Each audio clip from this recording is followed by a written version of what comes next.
मैं दिल्ली में मिला जब अश्विनी वैष्णव जी से, वो भी आश्चर्यचकित आखिर हुआ क्या। यानी केंद्र की सरकार को भी मालूम था कि आखिर इतने छात्र उत्तेजित क्यों हैं, इतने आक्रामक क्यों हैं।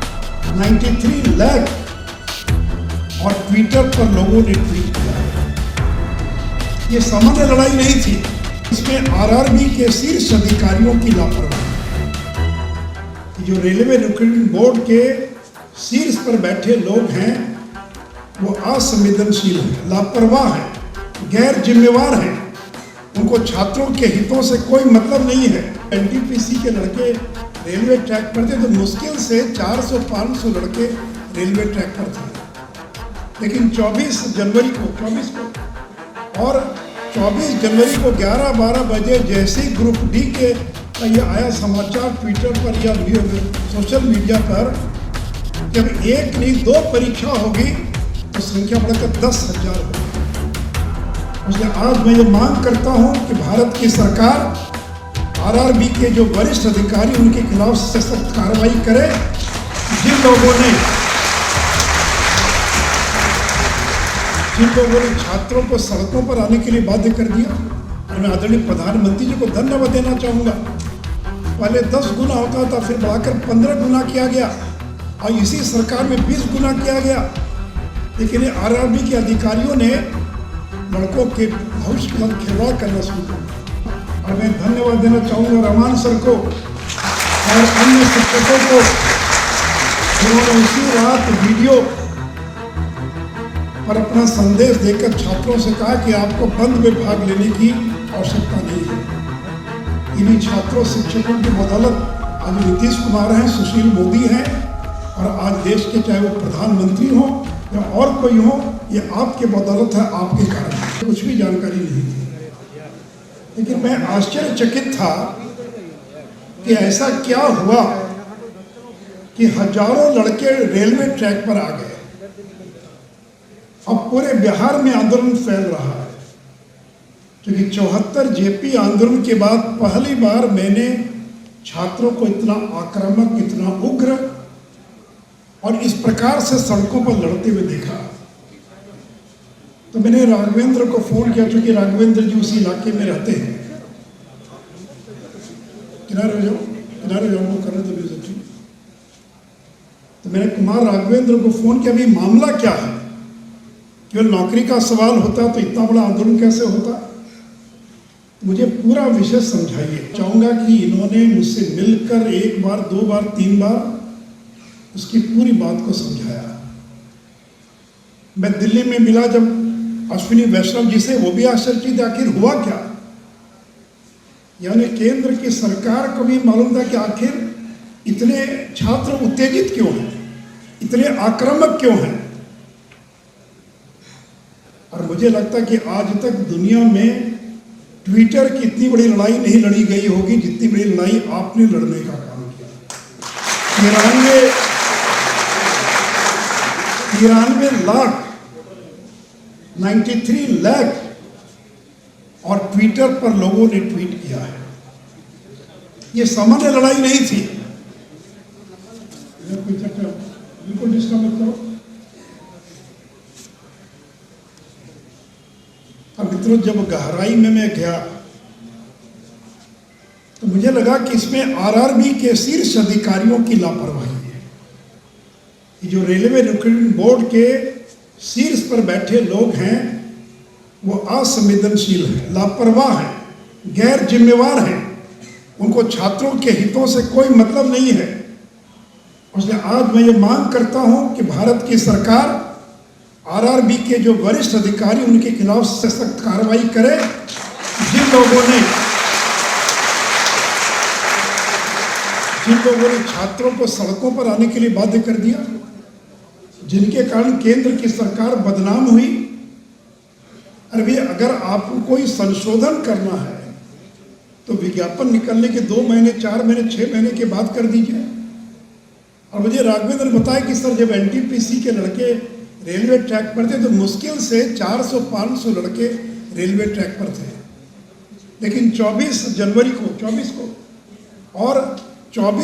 को 11-12 बजे जैसे ही ग्रुप डी के का ये आया समाचार ट्विटर पर या सोशल मीडिया पर कि अब एक नहीं दो परीक्षा होगी तो संख्या बढ़कर 10,000 होगी। मित्रों, अगर मैं भी आपकी जगह होता तो मैं भी उसी प्रकार रेलवे ट्रैक पर पहुंच गया होता जिस आप वहां पर।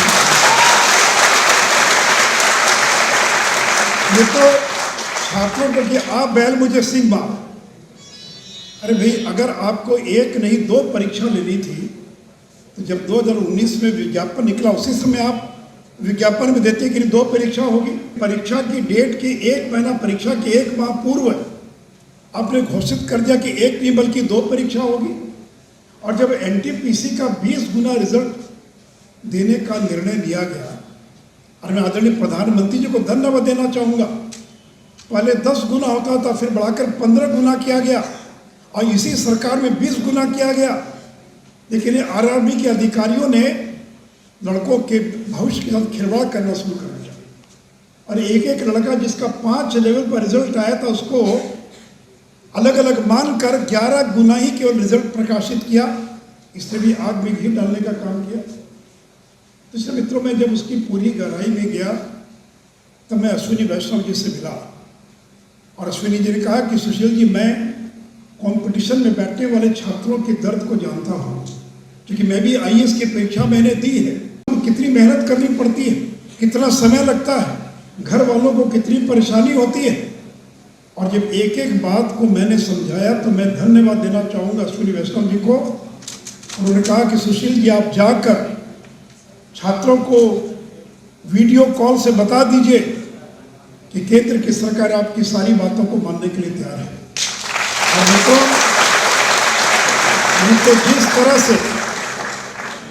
जिस तरह से बिहार बंद का आह्वान किया गया था, वो उम्मीद लगाए बैठे थे कि लड़के हजारों की संख्या में सड़कों पर आए थे। लेकिन जैसे ही मेरा वीडियो वायरल हुआ, और मैं धन्यवाद देना चाहूँगा रहमान सर को और अन्य शिक्षकों को जिन्होंने उसी रात वीडियो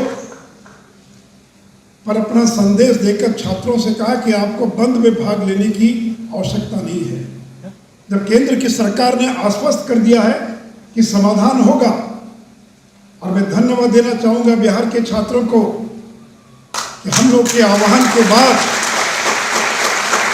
बंद के दिन एक भी छात्र सड़कों पर नहीं गया, एक भी लड़के सड़कों पर नहीं आए, कहीं कोई हिंसा नहीं हुई।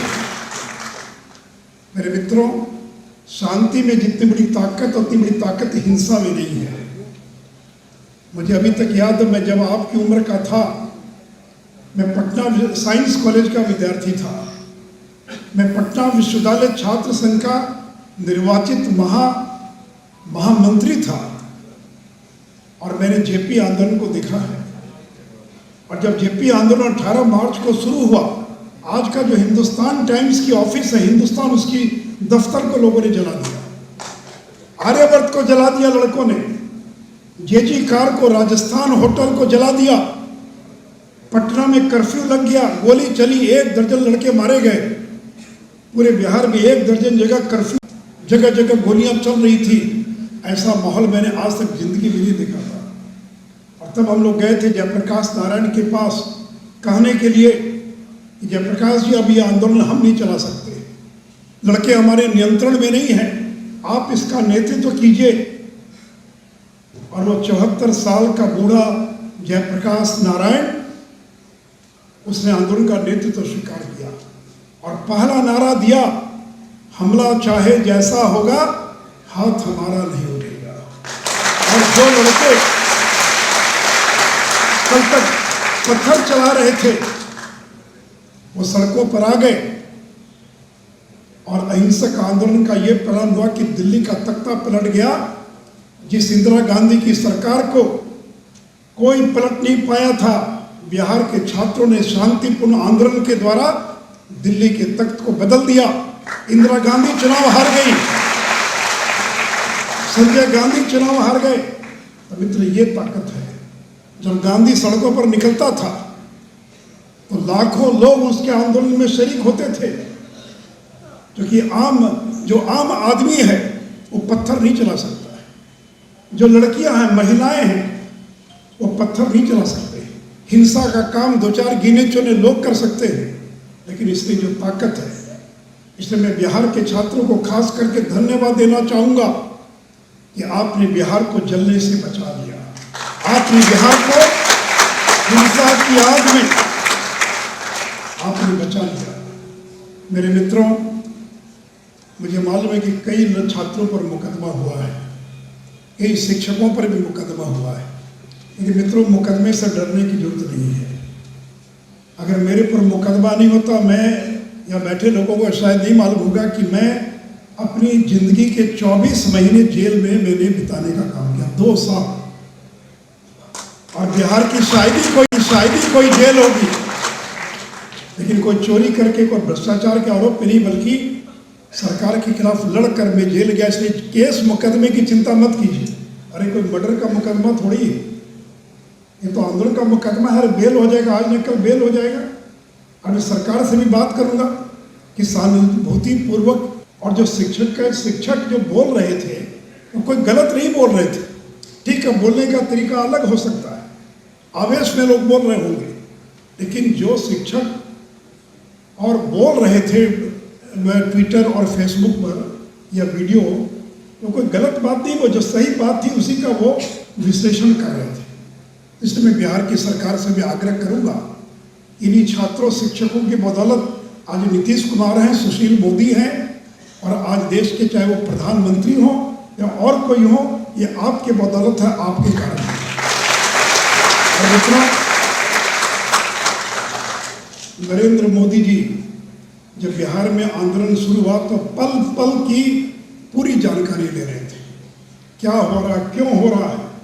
अगर प्रधानमंत्री ने हस्तक्षेप नहीं किया होता तो इस का समाधान नहीं निकला होता। इसलिए मित्रों, मैं अपनी ओर से बिहार के तमाम छात्रों को, सभी अपने शिक्षकों को, भाई राघवेंद्र जी को, और वैसे मीडिया के लोग न्यूज़ 18 से लेकर जी न्यूज़ से लेकर सारे चैनल के लोग हैं, इन लोगों ने बहुत सकारात्मक भूमिका का निर्वाह किया है। अगर चाहते तो ये आग लगा सकते थे, लेकिन इन चैनल्स के लोगों को धन्यवाद देना चाहूँगा। इन चैनल से बहुत ही पॉजिटिव और भूमिका का निर्वाह किया है। इसलिए मित्रों, मुझे उसी दिन अश्विनी वैष्णव जी ने कह दिया था कि ग्रुप डी की 2 नहीं बल्कि 1 परीक्षा होगी। और औचित्य क्या, ये कोई IAS की परीक्षा है, 10वीं के लड़के और 4th ग्रेड की नौकरी, और उसके लिए उसको 2 परीक्षा देना पड़े, इसका क्या औचित्य है? और एक रिजल्ट क्यों नहीं हो सकता है? और एक बात मैं और बता दूं, नॉर्मलाइजेशन को लेकर भी तरह तरह का भ्रम रहता है, लेकिन आप अगर विज्ञापन को पढ़ेंगे जो प्रकाशित हुआ है, सरकार ने यह भी ऐलान किया कि नॉर्मलाइजेशन की नई प्रक्रिया लागू करने का निर्णय लिया है, जो JEE वगैरह में होता परसेंटाइल के आधार पर, ताकि वह भी भ्रम जो छात्रों का और दूर हो सके। फिर चाहे मेडिकल स्टैंडर्ड की बात है या फिर EWS के सर्टिफिकेट की बात है, माने इतनी छोटी छोटी बातों को इन शीर्ष अधिकारियों ने उलझा दिया। और मैंने जब फ़ोन किया तो कहते हैं, सर हमने तो विज्ञापन में लिख दिया था कि अगर चाहेगा RRB तो संशोधन कर सकता है। तो मैंने उनको कहा कि 3 साल बाद संशोधन कीजिएगा, आपको अधिकार का मतलब ये थोड़ी कि जब न्याय कर दीजिएगा। अगर आपको 2 परीक्षा लेनी थी तो आप पहले दिन निकालते हैं विज्ञापन में, या 2 महीने बाद, 4 महीने के बाद, या अगर NTPC का जो रिजल्ट निकाला आपने, ये EWS का सर्टिफिकेट, अरे जब भी कोई लड़का आय प्रमाण पत्र लेकर आता वो मान्य होना चाहिए।